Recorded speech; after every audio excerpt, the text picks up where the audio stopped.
दर्शकों को जय श्री राम। आज मैं कक्षा 6 हिंदी पाठ 12 डॉक्टर होमी जहांगीर भाभा, ये एक जीवनी है जो संकलित करके पाठ में प्रस्तुत की गई है, पाठ का रूप दिया गया है। तो आज हम देखने वाले हैं होमी जहांगीर भाभा। तो इस पाठ में महान वैज्ञानिक डॉक्टर होमी जहांगीर भाभा के जीवन में जो घटनाएं घटित हुई हैं उसके बारे में पढ़ने जा रहे हैं। तो डॉक्टर भाभा अणुशक्ति का प्रयोग शांतिपूर्ण एवं रचनात्मक कार्यों के लिए किए जाने पर बल देते थे कि अणुशक्ति का प्रयोग रचना के लिए किया जाए, शांति स्थापित करने के लिए की जाए। और उनकी रुचि अन्य क्षेत्रों में भी थी। इनका व्यक्तित्व सभी के लिए प्रेरणा का स्रोत थी। संसार के अनेक देशों में आजकल अणुशक्ति का खूब उपयोग किया जा रहा है। हम आप कर रहे हैं। हमारे देश में भी अणुशक्ति का काफी विकास हो चुका है। अणुशक्ति का विकास करने वाले प्रथम भारतीय वैज्ञानिक का नाम है डॉक्टर होमी जहांगीर भाभा। तो डॉक्टर होमी जहांगीर भाभा का जन्म 30 अक्टूबर सन 1909 को मुंबई में हुआ था। एक पढ़े लिखे प्रतिष्ठित संपन्न पारसी परिवार में हुआ था। तो उनके पिता का नाम श्री J.S. भाभा था। उनके पिता का नाम J.S. भाभा। वे मुंबई के प्रसिद्ध बैरिस्टर थे। बैरिस्टर यानी वकील। डॉक्टर भाभा बचपन से ही कुशाग्र बुद्धि के बालक थे। कुशाग्र यानी अच्छी बुद्धि के। विज्ञान की पढ़ाई में उनका मन बहुत लगता था और डॉक्टर भाभा के बारे में कहा जाता है कि उनको बचपन में नींद नहीं आया करती थी, तो वे प्रायः रोते रहते थे। उनके पिता इस के कारण चिंतित थे और उन्होंने कई डॉक्टरों की सलाह ली कि हमारे बालक को नींद नहीं आ रही है, रात रात भर रोता है, क्या कारण है। तो उन्होंने भाभा के सामने ग्रामोफोन बजाने का कार्य किया। शायद कुछ इनके सामने बजाया जाए तो संभवतः इनको निद्रा आ सकती है। तो ग्रामोफोन सुनकर उनका ध्यान बढ़ तो जाता और वो चुप हो जाते थे। परिणाम क्या हुआ कि ग्रामोफोन जैसे ही बजा तो वो रोने की बजाय शांत हो गए।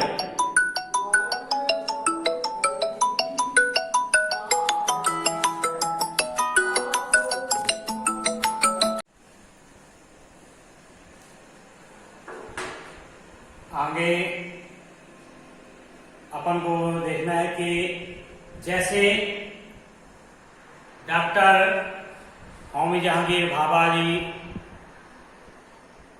रोने लगे, उनको नींद नहीं आ रही थी, तो उनके सामने ग्रामोफोन रख दिया गया और उसे ही बजाने लगे। तो वो शांत हो गए।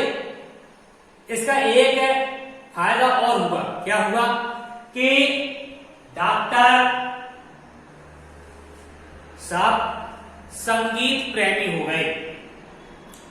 तो डॉक्टर होमी जहांगीर भाभा की प्रारंभिक पढ़ाई मुंबई के कैथेड्रल और जॉन कैनन हाई स्कूल में हुई। तो पढ़ने में ये तेज थे। 15 वर्ष की आयु में ही सीनियर कंप्रेजर की परीक्षा उत्तीर्ण कर ली। इतने प्रतिभावान छात्र थे कि इन्होंने 15 वर्ष की ही उम्र में ये परीक्षा उत्तीर्ण कर ली और इससे उनके पिताजी ने आगे की पढ़ाई के लिए इन्हें यूरोप भेजना चाहते थे, परंतु उनकी उम्र कम होने के कारण वहां जाने का अवसर न मिल पाया। तो इसके बाद उन्होंने रॉयल इंस्टीट्यूट ऑफ साइंस में दाखिला कराया गया। कम उम्र होने के कारण यूरोप नहीं गए और भारत में ही मुंबई विश्वविद्यालय से ईएमसी की परीक्षा प्रथम श्रेणी में उत्तीर्ण की डॉक्टर साहब ने। तो मुंबई के बाद आगे की पढ़ाई के लिए वो इंग्लैंड चले गए। मुंबई से परीक्षा उत्तीर्ण करने के बाद ये इंग्लैंड गए। यहां इन्होंने इंजीनियरिंग की परीक्षा उत्तीर्ण की और अपनी असाधारण प्रतिभा का परिचय दिया। जब इन्होंने अपनी असाधारण प्रतिभा का परिचय दिया तो ये इंजीनियरिंग, गणित, भौतिक विज्ञान इन सब से इन्हें बहुत लगाव था।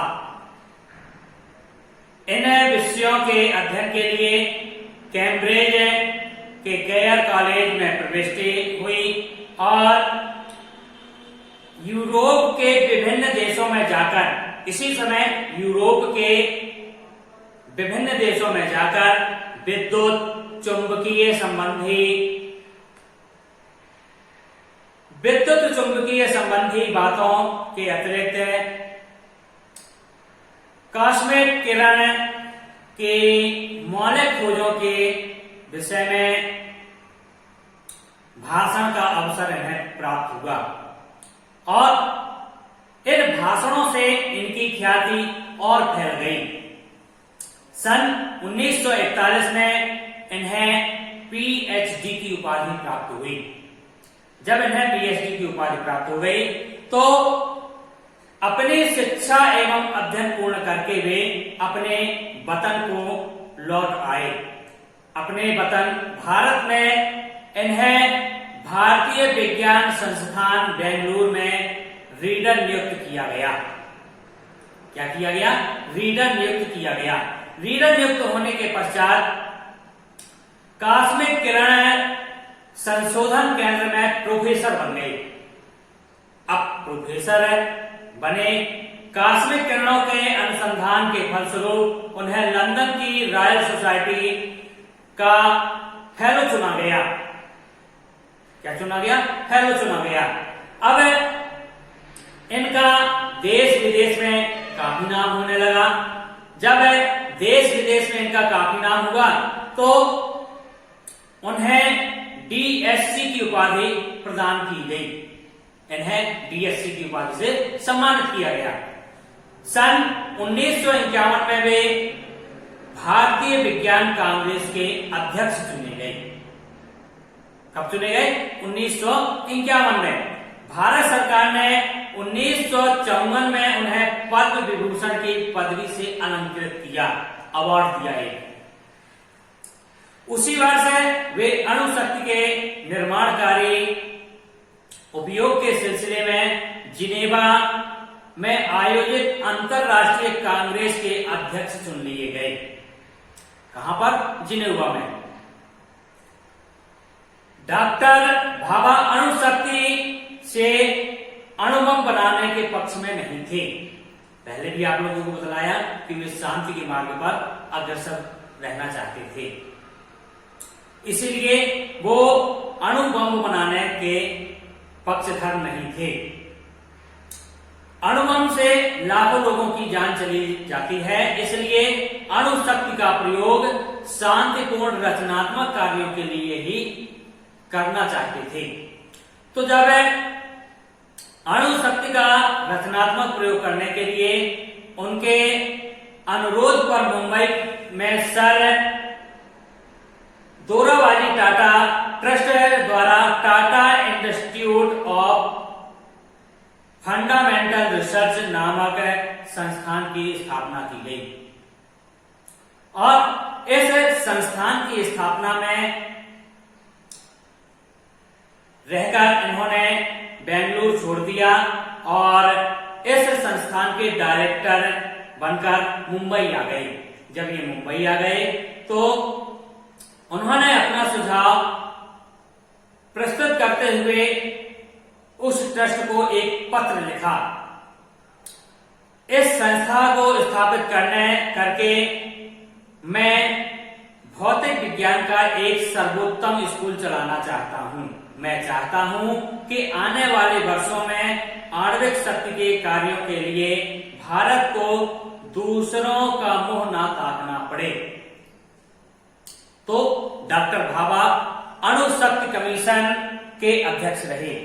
वे भारत सरकार के अणु शक्ति विभाग के सचिव के साथ साथ अणु शक्ति शोध संस्थान ट्राम्बे के संचालन का काम भी देखते थे। ट्राम्बे का अणु शक्ति केंद्र उनकी एक महान कृति है। तो जो ट्राम्बे में अणु शक्ति केंद्र है ये सबसे महान कृति है। इसके निर्माण से भारत में वैज्ञानिक प्रगति का मार्ग प्रशस्त हो गया, खुल गया। आज यह केंद्र संसार के सर्वश्रेष्ठ वैज्ञानिक संस्थानों में से एक है और डॉक्टर भाभा वैज्ञानिक होने के साथ साथ संगीत प्रेमी तो थे ही, उन्हें नृत्य एवं चित्रकला में भी रुचि थी और उनके बनाए गए चित्र आज भी उनकी कला की याद दिलाते हैं। उनके माता पिता उन्हें बचपन में चित्र बनाने के लिए प्रोत्साहित किया करते थे। प्रोत्साहित करना, कोई भी कार्य करते तो उसमें उनको इनाम देना, शाबाशी देना, ये कार्य उनके माता पिता किया करते थे, जिससे क्या होगा कि वो उस क्षेत्र में आगे और बढ़ते चले गए। एक बार उन्होंने गौशाला की गाय और बछड़े का सुंदर चित्र बनाया। उस चित्र की सभी लोगों ने बहुत सराहना की और एक प्रसिद्ध चित्रकार ने तो देखकर कहा था कि यह बालक एक दिन महान कलाकार बनेगा और बाद में उन्हें चित्रकला की शिक्षा दिलाई गई और उनकी कलात्मक रुचि का ही परिणाम है कि ट्राम्बे के अणु शक्ति संस्थान के बगीचे एवं पौधों की सजावट सौंदर्यपूर्ण एवं कलापूर्ण दिखाई देती है। वहां की जो साज सज्जा हुई वो उन्हीं का प्रयास हुई है। टाटा इंस्टीट्यूट की गलियारों में तथा कमरों में सजे चित्र व वहां के उपवन उनकी वैज्ञानिकता एवं कलात्मकता का सुंदर संगम है। तो डॉक्टर भाभा का जीवन अत्यंत सरल एवं उदार था। उनसे जनसाधारण भी मुलाकात कर सकते थे। वे सदा दूसरों को बढ़ावा देते रहते थे और उन्हें भरपूर सहायता भी करते थे। वो देखते थे कि यदि कोई गरीब छात्र है, इसकी बुद्धि पढ़ने में या रचना करने में आगे है, तो वो उनको सिखाते थे और साधन एकत्र भी कराते थे और हो सकता था तो वो धन से भी उसकी सहायता करते थे। उनकी एकमात्र इच्छा थी कि भारत विज्ञान के क्षेत्र में निरंतर आगे बढ़ते रहे। इसके लिए वो जो भी उन्हें अच्छा लगता था वो कार्य करते थे, लोगों को प्रोत्साहित करते थे और विज्ञान के क्षेत्र में लोगों की रुचि पैदा करते थे। 14 24 जनवरी 1966 को भारतीय विमान सेवा का कंचनजंगा नामक जेट विमान मुंबई से जिनेवा जा रहा था। अब डॉक्टर भाभा उसी में यात्रा कर रहे थे। जिनेवा के पास एक बहुत ऊंचा पहाड़ है, माउंट ब्लॉक। इसी पहाड़ से वो विमान टकराकर गिर गया और इसी दुर्घटना में डॉक्टर भाभा की मृत्यु हो गई। भारतीय विज्ञान का एक प्रकाशमान दीप सदैव के लिए समाप्त हो गया, बुझ गया। भारत के इस महान सपूत की स्मृति में ट्राम्बे के अणु शक्ति केंद्र का नाम बदलकर भाभा अणु शक्ति अनुसंधान केंद्र कर दिया गया। डॉक्टर भाभा आज भले हमारे बीच नहीं हैं, परंतु उन्होंने विज्ञान जगत को जो अमूल्य योगदान दिया है, उससे भावी वैज्ञानिकों को सदा मार्गदर्शन मिलता रहेगा। तो हमें आपको चाहिए कि जो व्यक्ति जिस क्षेत्र में आगे बढ़ रहे हैं, यदि वह बढ़ने में किसी न किसी क्षेत्र से कमजोर है, तो हमें उनकी सहायता करनी चाहिए। इसी के साथ ये आपका अध्याय पूरा होता है। सभी से विनती है कि आप स्वयं सुरक्षित रहिए और दूसरों को भी सुरक्षित रहने की सलाह दीजिए। निंदक नीरे राखिए आंगन कुटी छवाए, बिन पानी साबुन बिना निर्मल करे सुहाए। तो आपको अपनी निंदा करने वालों को पास में रखना चाहिए। उससे क्या होगा कि आपके स्वभाव में दिन प्रतिदिन निखार आता जाएगा। जय हिंद, वंदे मातरम।